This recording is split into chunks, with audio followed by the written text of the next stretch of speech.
Svetlana, je suis sophrologue depuis quelques années et je suis spécialisée plutôt dans la sophrologie pour les enfants.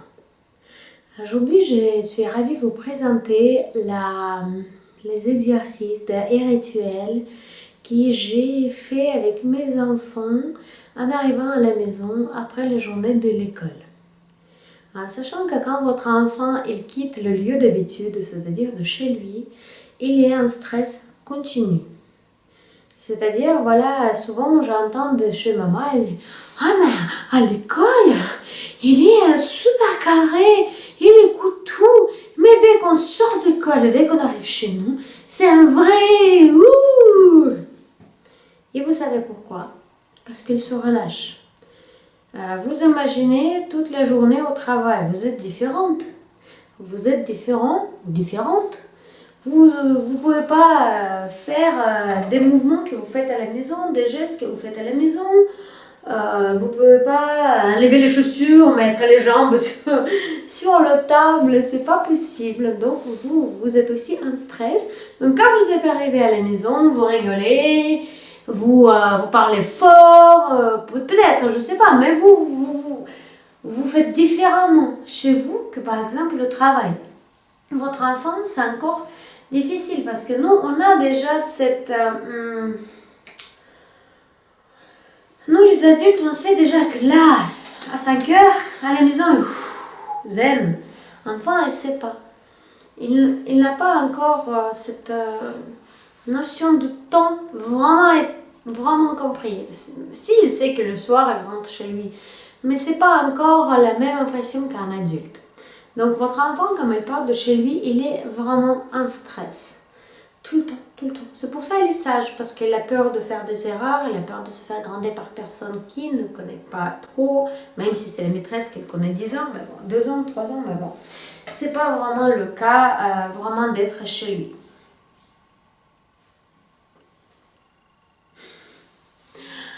Et je regarde si j'ai bien appuyé sur enregistrer parce que parfois je parle pendant 1 heure et je comprends que je peux enregistrer un seul message. Donc avec mes enfants, on a établi un rituel parce qu'un enfant, il a besoin d'un cadre. Un enfant, s'il n'a pas de cadre à la maison, c'est le stress qui continue à la maison. Un enfant, c'est par exemple... que ça ne peut pas être tout le temps pareil, mais les petits rituels doivent rester bien zen. Mes enfants, par exemple, ils savent que le soir, avant de se coucher, ils ont un dessin animé. Donc, on part se coucher, se laver les dents, et c'est « Ah, maman, mais on n'a pas regardé le dessin animé ?» Ah, le rituel, ils sont trompés, ils sont directement, et si tu le dis oui, mais c'est déjà trop tard, ça y est, ils sont excités en fait, c'est le stress pour eux, un rituel qui n'a pas été réalisé. Voilà. Donc maintenant, on va passer à l'exercice. Je vous montre tout ce que j'ai fait avec mes enfants et j'espère que ces conseils vous apporteront un bonheur et votre enfant sera sage et zen à la maison. Et voilà, on se retrouve pour faire les exercices. La première chose que vous êtes arrivé, quand vous êtes arrivé à la maison, à l'appartement, etc., il faut montrer que vous êtes chez vous. Par exemple, devant la maison ou après quand vous êtes rentré, vous faites respiration, vous respirez bien, vous faites « Je suis chez moi. Je suis chez moi. Je suis chez moi. » Ça paraît un peu bête, mais ça permet de se canaliser, se dire qu'on est chez nous. Ça y est, fini le stress, on est là. La deuxième chose, c'est laver les mains. C'est pareil tout bête, tout le monde le fait, mais il faut faire pas simple geste laver les mains, de gestes d'enlever toutes les négatives de la journée. Il faut expliquer à un enfant que l'eau, elle enlève les mauvaises énergies, elle garde l'énergie mauvaise ou bonne, que l'eau, elle a une vraie énergie, elle donne le source de vivre aux arbres, etc. Et qu'elle peut l'aider de de l'effacer, toutes les négatives de la journée. Par exemple, je ne sais pas, Jean-Paul, il m'a vexé, il m'avait dit que je suis trop petite. Jean-Marc, il m'a dit que, voilà, tout ça, ça laisse comme si on avait les tampons en fait, comme si on avait les tampons. Et chaque marque, chaque vexation, ça laisse une trace. Ça peut passer que ça s'efface avec le temps toute seule. Ça peut être l'encre qui rentre tellement que comme un tatouage, ça reste jusqu'à l'âge d'adulte. Et après, on travaille avec ça à l'âge d'adulte. Mais il faut l'expliquer que se laver les mains avec l'intention de l'effacer toutes les négatives de la journée. Et les enfants, ils adorent. Hein. Ça peut paraître stupide pour un adulte, je suis bien d'accord. Mais c'est efficace même pour les adultes, même moi je le fais. C'est efficace pour les enfants, mais à point énorme. Donc on lave les mains, on lave comme il faut, et après on passe les mains sur l'eau en effaçant toutes les négatives, on respire.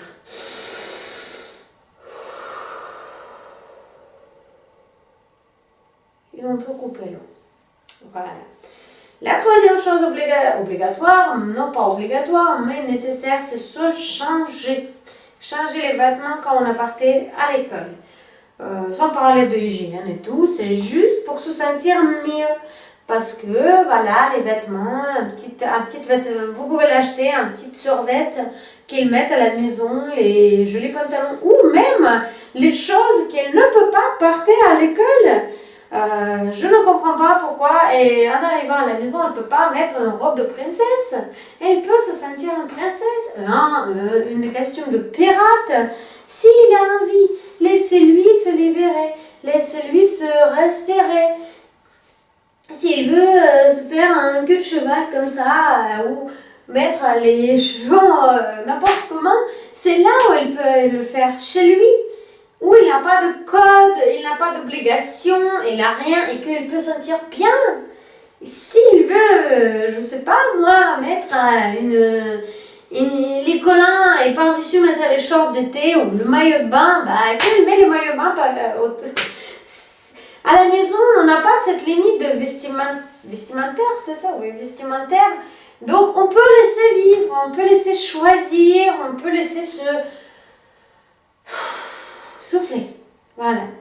Et après, votre soirée, elle se passe quand vous avez l'habitude.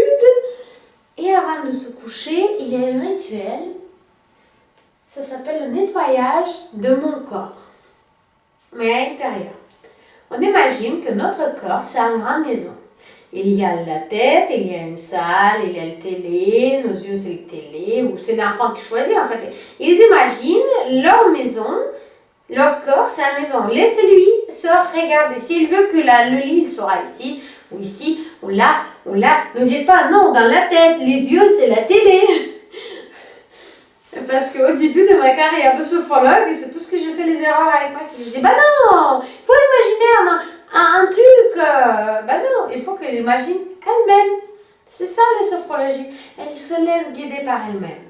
Elle se laisse se découvrir. Donc, on lui dit qu'elle ferme les yeux, qu'elle respire bien et qu'elle imagine son corps, c'est une grande maison. Et pendant cette journée, il passait quelque chose de négatif qui se transformait en boule de papier, en poussière, etc., qui se stockait à la maison. Donc, le soir, la maison a besoin d'être un tout petit peu nettoyée. On ferme les yeux, on respire. Et on imagine un sac poubelle dans une main, un sac poubelle dans l'autre main. On respire, on bloque la respiration et on vide. On ramasse toutes les négatives de vexer, que Jean-Marc nous a vexé, ou encore quelque chose. Et on le jette dans le sac poubelle. Ah, qu'est-ce que ça fait du bien, la maison déjà bien propre. Mais il reste encore quelques petites traces quand même. Aïe, aïe, aïe, on ne peut pas dormir dans la maison très sale. On refait la deuxième fois.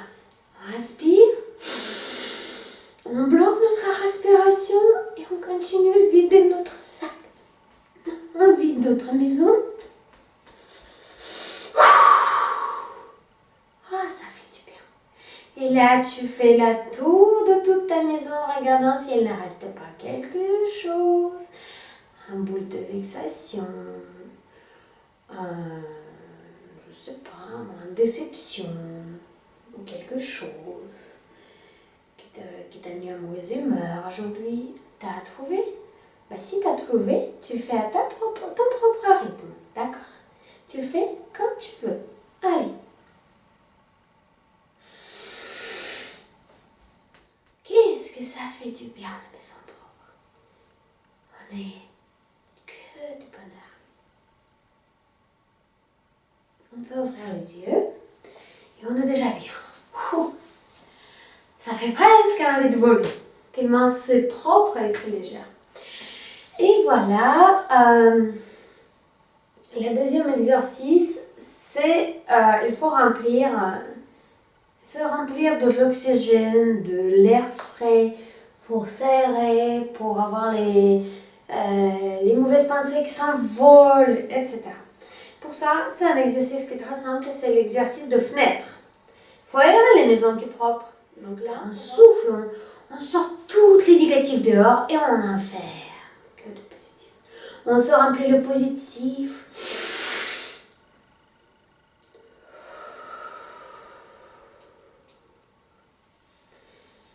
Et on fait la troisième fois.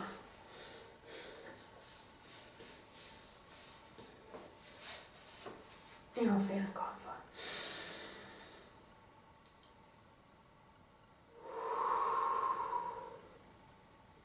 Et la troisième fois, tu fais à ta propre rythme.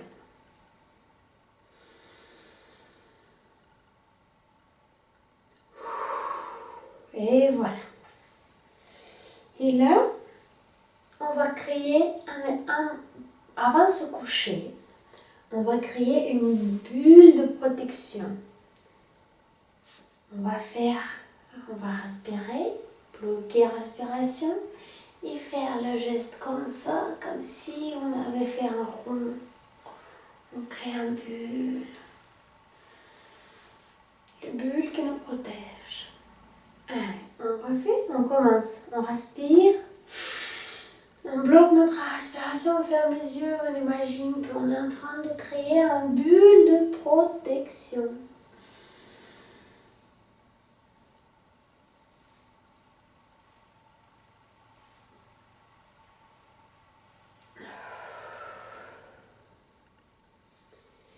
Le dernier exercice que je peux te proposer pour bien dormir, c'est une plume.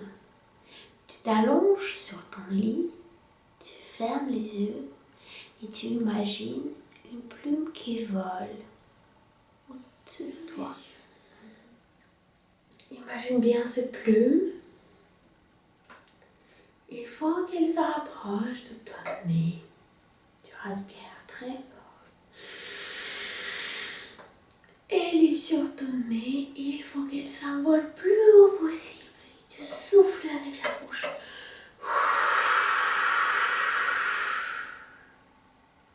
Et encore une fois, tu respires. Et tu souffles.